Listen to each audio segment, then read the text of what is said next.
All right, continuing on in section 5.2, we are going to look at definite integrals. Remember at the end of chapter 4, section 4.9, we saw integrals, and those were called indefinite integrals. So now we're going to look at definite integrals. In section 5.1, what we looked at, we were doing regular partitions of an interval. Remember, a regular partition was each subinterval had the same length. We also started section 5.1 on approximating area under a curve by using the left endpoints and the right endpoints of subintervals to determine the height of any given rectangle. And we wrote programs for that. Then by the end of section 5.1, we relaxed that condition that you had to use the left endpoint and right endpoint of a subinterval to determine the height of a rectangle. And we said you could use any value you wanted in a subinterval to determine the height of a rectangle. Okay, now we're going to relax the condition that subintervals are equal length. That is a regular partition. And we're going to say in general, subintervals can be unequal in length. And I'm going to head off to the chalkboard to show you exactly what this means. So here I go to the chalkboard. All right, folks, at the end of the last section, we relaxed the condition that you always had to use the left endpoint of a subinterval or the right endpoint of a subinterval to tell you the height of a rectangle. We relaxed that condition and said, hey, you can use any point in the subinterval to tell you the height of the rectangle. But we were still dealing with a regular partition. So that means subintervals all had equal length. Now we're going to relax that condition, and we can pick subintervals of any length. So here's a graph of some function. Don't know what it is, don't care. Say we're trying to get the area of this region right here between A and B. I can use any size length subintervals that I want. I could come here and I could say, okay, there's one subinterval. Here's another subinterval. Here's another subinterval. Look how small that one is. Here's another subinterval. Here's another subinterval, and that's a final subinterval. That is not a regular partition. This is not equal lengths. Now within each subinterval, I can use any point I want to tell me the height of the rectangle. So let's say here in this first subinterval, I decide, you know what, I'm going to use the left endpoint because I can use any point I want to make the rectangle. And let's say this subinterval, I'm going to use this point right here. I'm going to come about 2/3 of the way to tell me the height of the rectangle.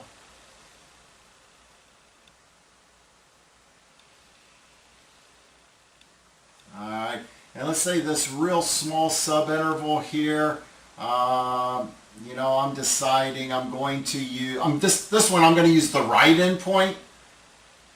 I can use any point I want. And see this subinterval, I'm going to use the midpoint, we'll say. And that gives me a rectangle that would look like this. And this subinterval, I'm going to come about a quarter of the way through it and use that point to tell me the height.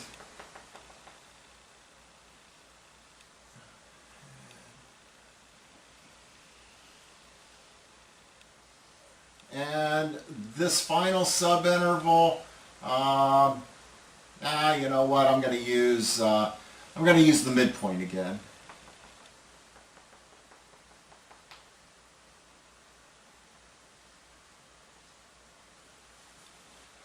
So 1, 2, 3, 4, 5, 6 rectangles. The bases are unequal because the subintervals are unequal. Some of the subintervals I use the left endpoint to tell me the height of the rectangle. Some of them I use the right endpoint. A couple of them I use the midpoint. or a third of the way, or a quarter of the way through, or 2/3 of the way through. That is relaxing every possible condition. We can pick any point we want within a subinterval to tell us the height, and each subinterval can be different sizes. Now that we've relaxed all these conditions, let's head back to the slides and see how that allows us to write a definition for Riemann sums. All right, now that we've relaxed that condition, that we can have subintervals of unequal length, and with the relaxing of the condition in section 5.1, where we can use any point within any given subinterval, we're ready for the following definition. So f is a function defined on closed interval AB, and delta is a partition of AB, where delta x sub I is the length of the ith subinterval. If c sub I is any point in the ith subinterval, then the sum I equals 1 to n, f of c sub I delta x sub I, that sum has a name. It's called a Riemann sum of f for partition delta. Quick note, programs that we did in section 5.1, they're Riemann sums. They're Riemann sums. I mean, it's just, we use the left endpoint and right endpoint to determine the height of rectangles, and we had a regular partition, so they're very specialized Riemann sums, but they are Riemann sums. Now this is where, I'm going to do things a little differently than your book. I really do not like your book's notation. I think it is cumbersome and makes it overly complicated. So let me introduce some vocabulary. First thing is what looks like double absolute value with the delta symbol inside of it. That's called norm. And it represents the length of the longest subinterval. So here's a quick fact. Norm going to 0 implies n goes to infinity. Think number of rectangles for n. However, the number of rectangles going to infinity does not imply norm is going to go to 0. Now that is true if we have a regular partition. And I want to quickly show you why n going to infinity does not imply norm goes to 0 if we do not have a regular partition. So I'm going to head back to the chalkboard real quick to show you why that is not true without a regular partition. So here I go, back to the chalkboard. All right, folks, we just seen on the slides that if norm goes to 0, that means the number of rectangles, n, approaches infinity. And I said, but if n goes to infinity, that doesn't necessarily mean norm is going to 0. That's not true in general. Now, it is true if we have a regular partition. And I said I wanted to kind of show you something on why this isn't going to be true. So, bear with me. I'm going to let's let delta sub n be a partition of the interval 0 to 1, and it's given by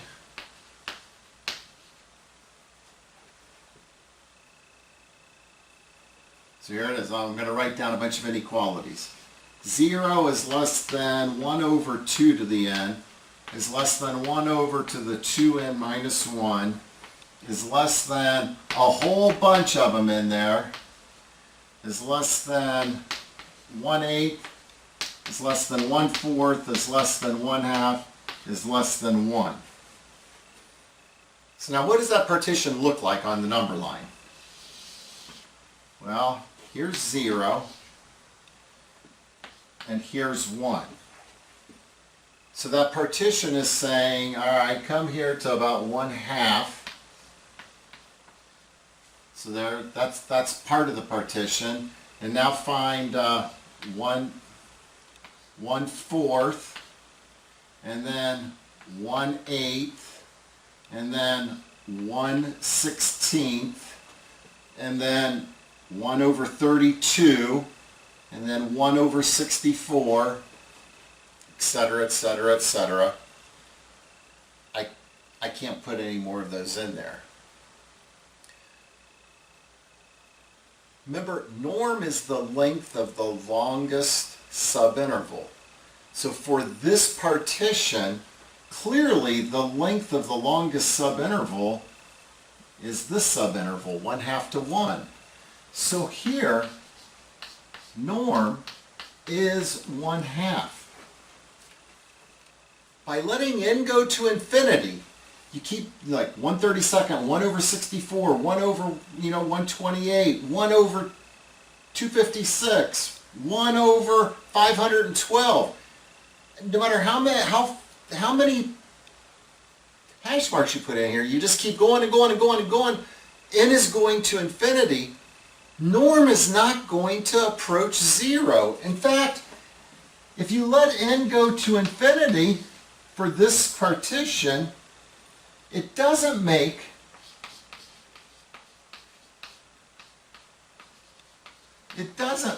norm go to 0. Norm is 1/2. So only if a regular partition is this true. I felt I should take just a little bit of time to explain that. Now let's head back to the slides and see what's next. All right, folks. I think we're about ready for this. We have all of the pieces at our disposal to define what is called the definite integral. And here it is. If f is a function defined on closed interval ab, and the limit, so this limit, it's the limit as norm goes to 0, the sum I equals 1 to n, f of c sub I delta x sub I. If that limit exists, then we say f is integrable on closed interval ab, and that limit is denoted by, and I'm going to read this for you, the integral from a to b, f of x dx. So this limit is defined to be the integral from a to b, f of x dx, and the integral from a to b, f of x dx, that's what is called the definite integral. So it's the definite integral of f from a to b. Couple of quick notes here. We generically call a the lower limit of integration and b the upper limit of integration. Think a, the left end point of an interval, b is the right end point of an interval.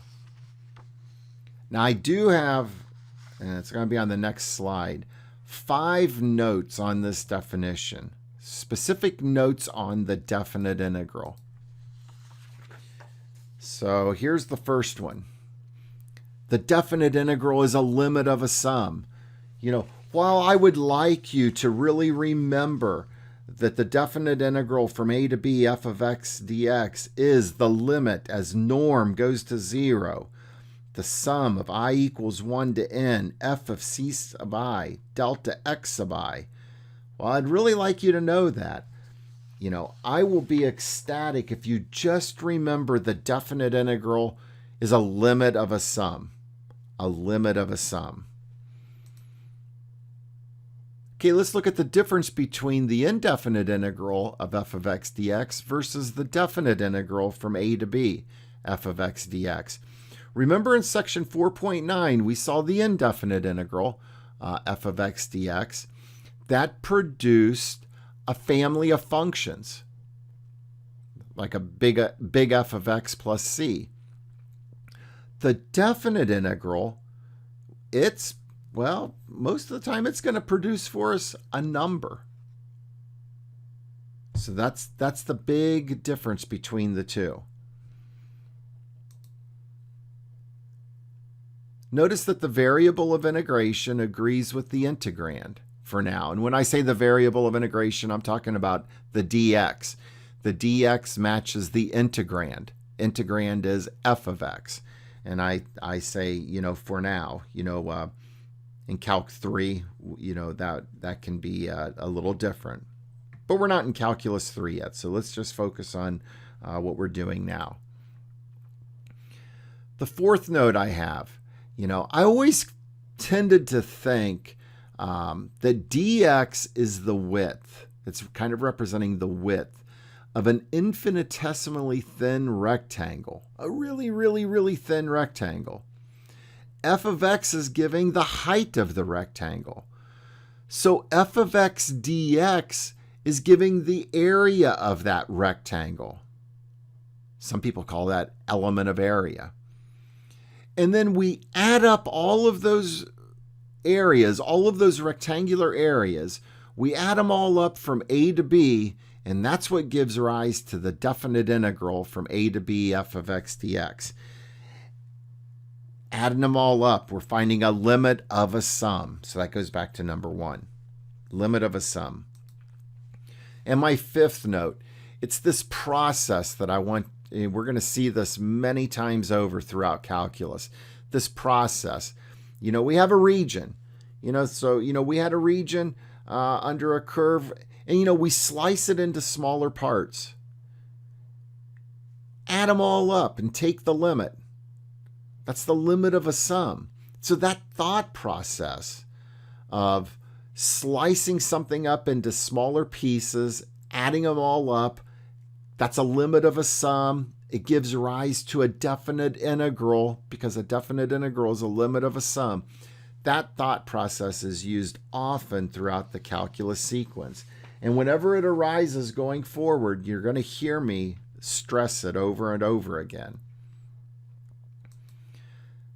Look at this little theorem. If your function is continuous on AB, then f is integrable on AB. And before we look at our first example, just going to remind you how we evaluate functions.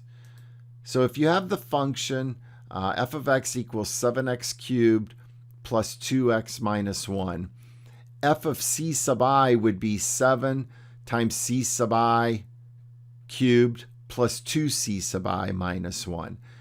So if I see 7c sub I cubed plus 2c sub I minus 1, I know the original function was 7x cubed plus 2x minus 1. It's like a two-way street.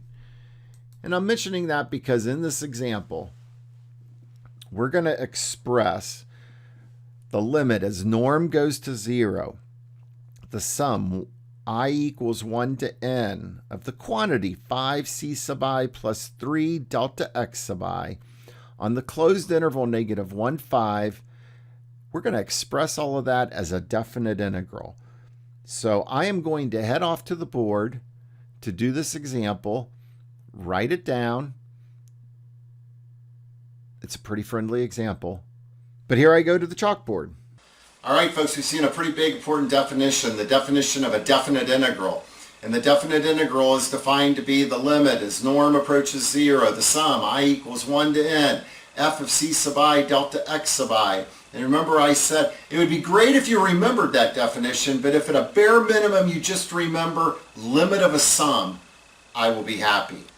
So for this example, it was to express the limit as norm goes to 0, the sum from I equals 1 to n, 5c sub I plus 3 delta x sub I on the interval negative 1, 5, express that as a definite integral. This is very straightforward. Get your integral sign. That's the lower limit of integration. That's the upper limit of integration. The integrand. Well, if I see 5c sub I, that means c sub I is going in place of x. So the integrand is 5x plus 3 and delta x. That's it. So, at this time, I want you to go to the book, and I want you to, this is section 5.2 exercises. I'd like you to look at number 34. Pause the video, write it down, see if you can express it as a definite integral, then restart the video, because I'm going to talk about how much I hate the book's notation for this. I think it's cumbersome and confusing. But do that, restart the video, I'll be here at the board. Alright, this is the notation that the books decided to use, and I don't like it at all. I don't like that. I don't even like this. I mean, I would read that as just a delta. I don't like K. And look at this, I mean, X sub K star, and that's squared, and delta X sub K, but the X sub K starred, I just find that very cumbersome. Mathematically, it is the exact same thing as what I have written down on the definition of the definite integral. And mathematically, I guess it's the same as what we have here. So to write a definite integral for this mess, again, there's your lower limit of integration. That's your upper limit of integration. So you'd have a negative 2, 2. The integrand, well, this will match up with the integrand. And that's 4 minus, and I just think it would look so much better here to see c sub I squared rather than x sub k star squared. But in any event, you're getting this mess by substituting in for x. Oh, and then don't forget the squared. Dx. So that's the only time I am going to talk about the horrific notation this book uses for this material, for this section. So back to the slides and see what's next. All right, folks, we saw that example. It was very, very friendly to write a definite integral to represent that limit of a sum. And then we did one of the even-numbered exercises from your text. I just wanted to highlight by doing that the horrible notation, but we could still get the same answer, the same definite integral. We can do the definite integral, is what I should say. But the notation is horrible. All right, continuing on. If you have, look at this theorem. If f is continuous and non-negative on AB, then the area of the shaded region over here, the area that's under the graph of the function, above the x-axis, between the vertical lines x equals a and x equals b, that area is given by the definite integral from a to b f of x dx. So let's just, in the following example, let's just set up a definite integral to find the shaded area. So we're going to set up a definite integral that would be evaluated to find the shaded area. So we see the shaded area, we see what the function is, we see the area that's shaded. So what would the definite integral be? I mean, if you want to take a second, if you want to pause the video and write down what you think the definite integral is, by all means do it. So it looks to me like a is 4, b is 12, so that's my lower limit of integration. That's my upper limit of integration. That's the function. That's the integrand. So it looks like the definite integral would be the integral from 4 to 12 of negative x squared over 2 plus 8x minus 17 dx. That's it. That's how we represent the shaded area with the definite integral. That is pretty easy. So let's do another one.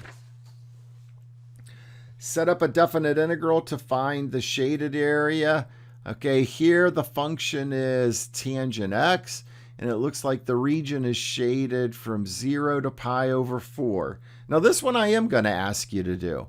So pause the video, write down what you think the definite integral is, and when you're done, restart the video and I'll work through it.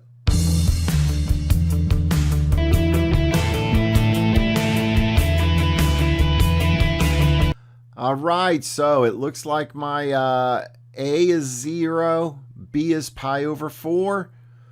The lower limit of integration is 0.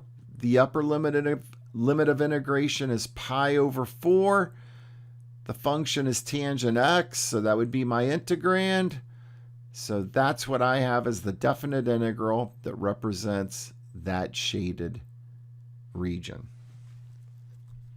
So that definite integral represents the area that's shaded. All right, let's look at another example. Consider the definite integral negative 1 to 3 of 2x plus 4 dx. Let's sketch the region that's represented by this definite integral. So I'm kind of turning it around now. I'm giving you a definite integral. You sketch the region. Part B, I think we'll be able to use a geometric formula to evaluate the definite integral in part A, which would find the area that we're going to shade. And then part C, we're going to discuss the definite integral from negative 4 to 3, 2x plus 4 dx. So get this all written down because, I'm going to head to the chalkboard to do all 3 parts. All right, we did some practice where we were given a function and a graph in a shaded region, and we wrote down a definite integral to represent the area. Here we're kind of turning it around. Here's a definite integral. Part A, let's sketch the region that's represented by this definite integral. So my function is 2x plus 4. So let's see, the lower limit's negative 1. So if negative 1 goes in for x, 2 times negative 1 is negative 2, plus 4 is 2. So negative 1, 2 is on the graph of the function. And if x is 3, we'd be up at 10.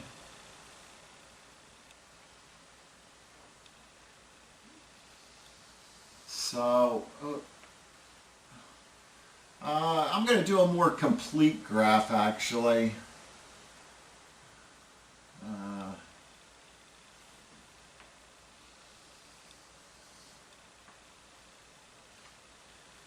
All right, so there's the graph of f of x equals 2x plus 4.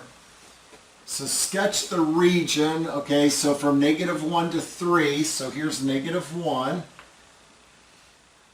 here's 3, so it would be, that would be your answer to part A. That's the region represented by the definite integral. Part B, use a geometric formula to evaluate that definite integral. Well, when I look at this region given by the definite integral, I see it has 4 sides. 2 sides are parallel. Do you remember that's called a trapezoid? Now the formula for area of a trapezoid is 1/2 the sum of the bases times the height. Okay, now the bases, b sub 1 and b sub 2, those were just for a trapezoid, those are the 2 parallel sides. It doesn't matter if they're called bases, it doesn't matter if they're called heights, it doesn't matter what they're called. For this problem, I'm going to rename them heights because, I kind of think of these 2 parallel sides, I kind of think of them as being heights. So let me just rewrite this as h sub 1 plus h sub 2, and then this would be the base. So that is a known formula from geometry. So here we go. We get 1/2, let's see, this height, well, that height is 2. This height is 10. The base, well, from negative 1 to 3, that is 4. So 1/2 times 2 plus 10 times 4, let's see, that's a 12. 1/2 times 12 times 4, so I get 24. So this tells me the value of this definite integral is 24.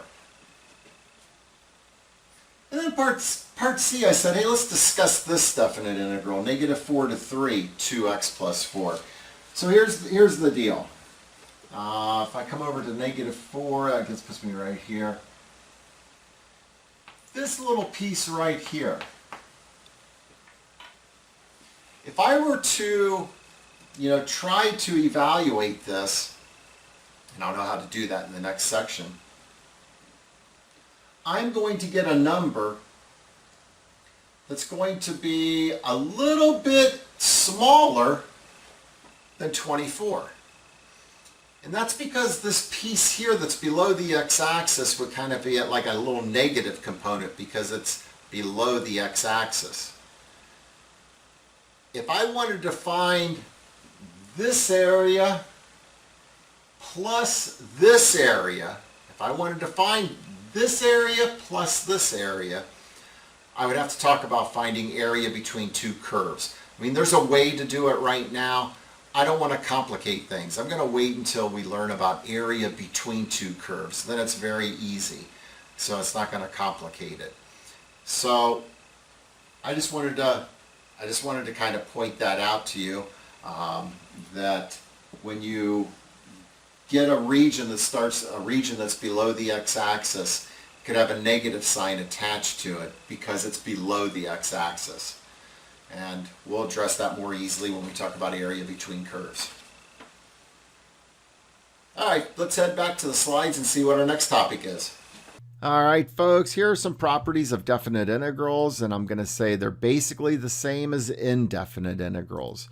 That is, property one, if you have a definite integral of a constant times a function, you can rip the constant out front of the integral sign. Property two is you have a definite integral of the sum or difference of two or more functions. You can split it into separate integrals. So it's just the same as indefinite integrals. Okay, this definition is a very friendly one. If you integrate from a to a, f of x dx. So if your lower limit and upper limit of integration are the exact same thing, well, then the definite integral has a value of 0. It's like saying, what's the area of a line segment? Well, it's 0. Now, the second one is, let's say, your limits of integration, you just want to flip them. You want to flip them. You can do that anytime you want. You can flip your limits of integration anytime you want. You just have to put a negative sign in front of the integral sign if you reverse those limits of integration. So let's look at the next example. Evaluate the integral from 3 to 3 of x squared plus 5 dx. Folks, I'm not even going to head off to the chalkboard to do this. The lower limit of integration is the exact same thing as the upper limit of integration, so the value of that definite integral is 0. But you'd like to see about 8 of those on your next test. Okay, continuing on. Let's look at this graph to the right. Let's graph some function. Don't know what the function is. I don't care. There's this property that's called the interval addition property. And before I continue, let me just kind of highlight what it says. The interval addition property says the shaded region, this area from A to C, plus the shaded region area from C to B should equal the area from A to B. So it's saying this area plus this area equals this area. That should make sense. So here's what the interval addition property states. F is a continuous function on closed interval AB, and there's a value C that's between A and B. See over there in the figure, C is between A and B. Then the definite integral from A to B, f of x dx, that represents all of this shaded area, is equal to the definite integral from A to C, f of x dx. That's this darker blue shaded area, plus the integral from C to B, f of x dx. That's this lighter blue shaded area. That should make sense. So again, this region, dark blue, that's given by the integral from a to c f of x dx. The light blue is given by the integral from c to b f of x dx. The total area from a to b, that's given by the definite integral a to b f of x dx. So this should equal this plus this. Pretty straightforward property, the interval addition property. So this property just means that if for whatever reason we can, quote, break up the limits of integration at some value x equals c that's between a and b. So let's look at an example. All right, so I'm telling you there's a function out there that the definite integral from 0 to 5 of f of x dx is 10. And the integral from 5 to 7 of the same function, f of x dx, is 3. So I don't know what the function is, I don't care, but I have these values for the definite integrals. We are going to determine 4 things. And please write all this down. So part A, we're going to determine the exact value of the integral from 0 to 7 f of x dx. Part B, we're going to find the value of the integral from 5 to 0 f of x dx. Part C, the integral from 5 to 5 f of x dx. And part D, the integral from 0 to 5, 3 times f of x dx. So this is all meant to practice some of these properties, but write it down because I'm heading off to the chalkboard to do this example. All right, in this example I said let the integral from 0 to 5 f of x dx equal 10. Don't know what the function is, don't care. And the integral from 5 to 7 of the same function, f of x dx, is 3. So part A, what's the value of the integral from 0 to 7 of f of x dx? Well, this is making use of the interval addition property. The integral from 0 to 7 is the same thing as the integral from 0 to 5 f of x dx plus the integral from 5 to 7 f of x dx. So we know this has a value of 10. We know that has a value of 3. So for part A, we get the integral from 0 to 7 f of x dx is 13. Part B, well, what's the integral from 5 to 0 of f of x dx? Well, this is making use of one of those properties of definite integrals we just looked at. We can reverse or switch the limits of integration, but when we do that, we have to put a negative sign in front. And since we know the integral from 0 to 5 of f of x dx is 10, we'd have the opposite of 10, negative 10. That's the value there. C, the limits of integration are the same. Boom. It's 0. I mean, that's very quick and easy. And then D, well, you have a constant that you can rip out in front of the integral sign. So rip the constant out front. And now we know the integral from 0 to 5 of f of x dx is 10. So we get for part D, we get 30. So this is just meant to practice some of these properties. In fact, I want you to do one right now.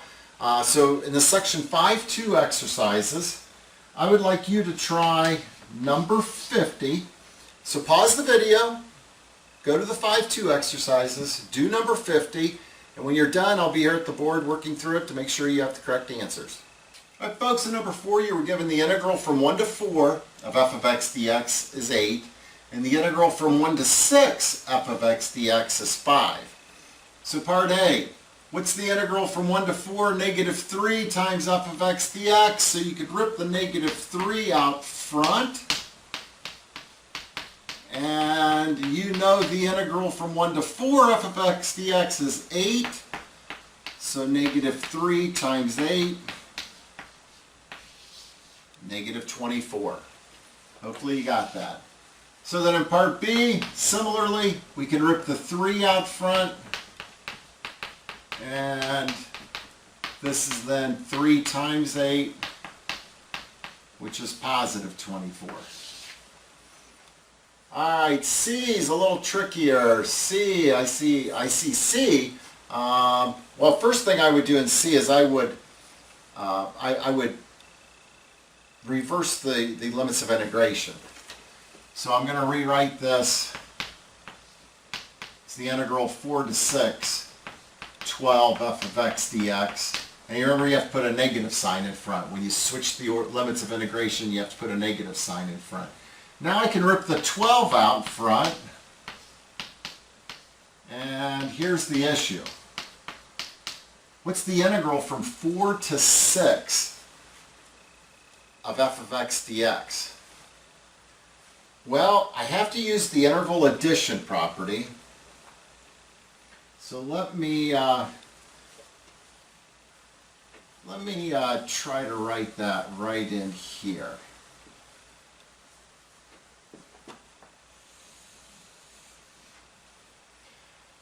I'm given the integral from 1 to 4, and I'm given the integral from 1 to 6. Okay, so to me, the interval addition property says that the integral from 1 to 6 of f of x dx, that should equal the integral from 1 to 4 f of x dx plus the integral from 4 to 6 f of x dx. I know this, I don't know that. But I can get this by itself. I could subtract this from both sides of this equation to get the integral from 1 to 6 f of x dx minus the integral from 1 to 4 f of x dx. That's equal to the integral from 4 to 6 f of x dx. We know what this is. We know this is, we know this is 5. So this is 5. We know what this is. It's 8.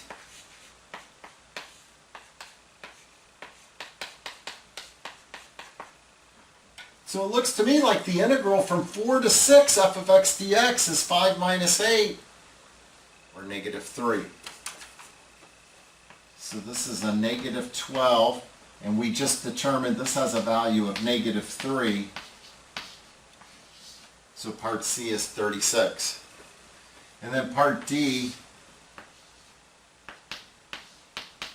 well, we just determined that the integral from 4 to 6 is 5 minus 8, so that's negative 3. So part D, we get 3 times negative 3,